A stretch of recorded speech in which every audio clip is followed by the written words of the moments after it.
Bismillahirrahmanirrahim. Assalamualaikum warahmatullahi wabarakatuh. Selamat sore, salam sejahtera. Pak Fuad, Pak Sadidu, Pak Ihsanuddin. Jadi saya ini sebenarnya belum pulang dari Singapura, Pak. Ya, kemarin Singapura sama Malaysia ada meeting di sana. Tapi begitu tiga tokoh ini datang, kalau saya nggak datang gimana ceritanya, ini nggak sopan kan gitu, sehingga saya pakai pesawat yang jam 12.15. Maaf saya baru sampai, tapi saya terbiasa monitor yang intinya pembicara bertiga ini yang selama ini kita melihat hanya gunung esnya saja, ini sampai ke akar-akarnya, sangat luar biasa. Dan saya bisa menyimpulkan bahwa semuanya ini adalah faktor politik sebenarnya. Itu aja, jadi itu yang intinya. Tetapi saya tidak menyimpulkan karena tidak kapasitas saya. Kalau yang lain-lain saya berani menyimpulkan, kalau ini saya nggak berani menyimpulkan. Tetapi saya ingat kata-kata dari Mayor Jenderal TNI Purnawirawan Sunarko bahwa pemerintah ini menganggap bahwa rakyatnya buta, tuli, dan tolol. Saya koreksi. Justru bukan itu. Kalau melihat tadi yang disampaikan, ya, saya harus berpikiran positif. Saya kan dulu menterinya Pak Jokowi juga kan. Jadi justru pembantu Jokowi itu yang menganggap presidennya buta, tuli, dan tolol. Ini kalau tadi dikatakan, saya buktikan. Tahun 2015, ketika bulan September, saya ditelepon oleh Menteri Sekretaris Negara, Pak Pratik. Pak Gatot, kemarin Presiden rapat terbatas bidang ekonomi, beliau murka katanya. Loh, kenapa murka? Beliau habis dilaporin oleh Dirjen Pajak yang waktu itu terus kabur itu, yang katanya perolehan pajak itu semuanya baik-baik semuanya.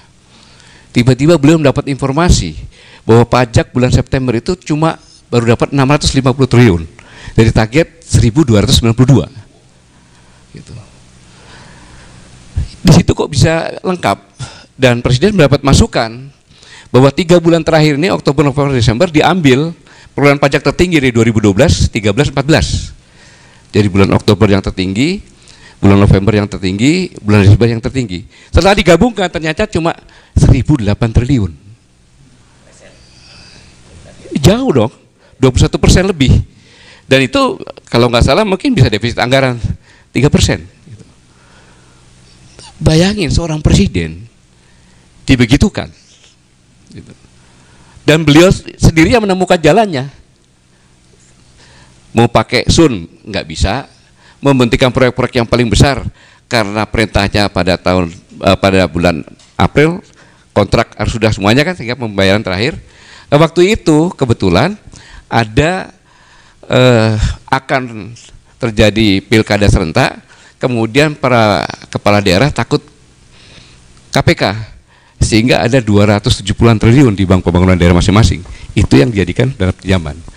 Dalam situasi normal, jadi presiden itu kan nggak dianggap punya pemikiran, nggak dianggap tahu. Kemudian yang terakhir, presiden mengatakan bahwa ini ekspor kita sejak bulan Mei 2020 itu meningkat gratis kan? Iya kan? Tetapi yang masuk kok cuma 15%. Deputi Bank BI sendiri mengatakan bahwa masuk semuanya kok. Masuk semuanya, hanya paling 15% yang tidak masuk dibalik. Ini kan kalau saya katakan, maaf itu terlalu kasar saya katakan, tapi memang dianggap oleh pembantunya seperti itu. Presiden mengatakan banyak yang masuk tapi kok nggak ada yang masuk gitu. Padahal Bank Indonesia ini kan sebagai pengawas DHE SDM nggak ya, itu perkebunan, kemudian kehutanan, kemudian kelautan dan pertambangan. Itu kan begitu dari pabean keluar, itu diawasi oleh BI, 3 bulan kemudian harus masuk ke rekening khusus devisa. Di mana rekening khusus devisa ini adalah tidak boleh dari bank-bank yang punya cabang di luar negeri, jadi harus masuk ke Indonesia intinya. Nah, kemudian para eksportir juga harus mempunyai escrow account, di mana apabila diperlukan apa-apa dari DHI tersebut, ya untuk bayar hutang dan sebagainya bisa diambil itu. Dan itu harus 3 bulan. Nah kemudian OJK juga mengadakan pengawasan kan, masuk keluar masuknya. Nah kemudian Bea Cukai juga mengadakan mendapat laporan dari BI. Saya yakin kalau BI, Bea Cukai, kemudian OJK dicek sama-sama, pasti perusahaan-perusahaan yang temannya menteri, punya menteri itu nggak masuk situ, sehingga uangnya diparkir. Memang dia punya rekening di sini, tetapi rekening lainnya lagi, jadi nggak pernah masuk. Dikiranya presiden nggak ngerti itu, dapat informasi nggak ada. Sekarang tinggal dicek aja, tetapi anehnya, ayo seperti katakan tadi, direvisilah PP nomor 1 10 Januari 2019 kan gitu, 21 kemarin. Kemudian kalau kita lihat datanya, presiden baru mengadakan revisi saja, ya kan, dolar rupiah sudah terkoreksi meningkat. Ini aneh. Rapat terakhirnya pada 8 Maret, tapi Januari sudah naik. Dibilang hasil dari revisi. Jadi sangat menyedihkan sekali kita punya presiden digitukan gitu loh. Jadi sangat luar biasa. Sekarang yang ngecek gampang saja, tadi Pak Ihsanuddin sampaikan kan, kumpulkan saja BI melaporkan yang laporan dari Bea Cukai, begitu ekspor berangkat kan berapa itu perusahaan, kira-kira masuknya berapa.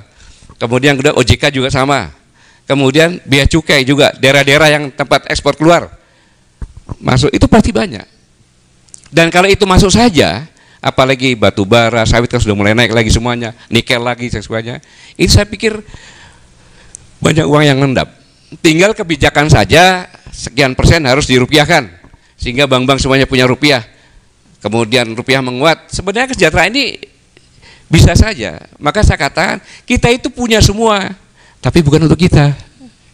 Itu kesimpulan saya itu aja Pak. Saya nggak bisa panjang-panjang karena menghadapi pakar-pakar yang luar biasa, ya saya hanya menyimpulkan saja. Jadi kita sama-sama patut bersedih. Presiden oleh pembantunya dianggap buta tuli dan tolol dengan pernyataan yang tadi. Terima kasih. Wassalamualaikum warahmatullahi wabarakatuh.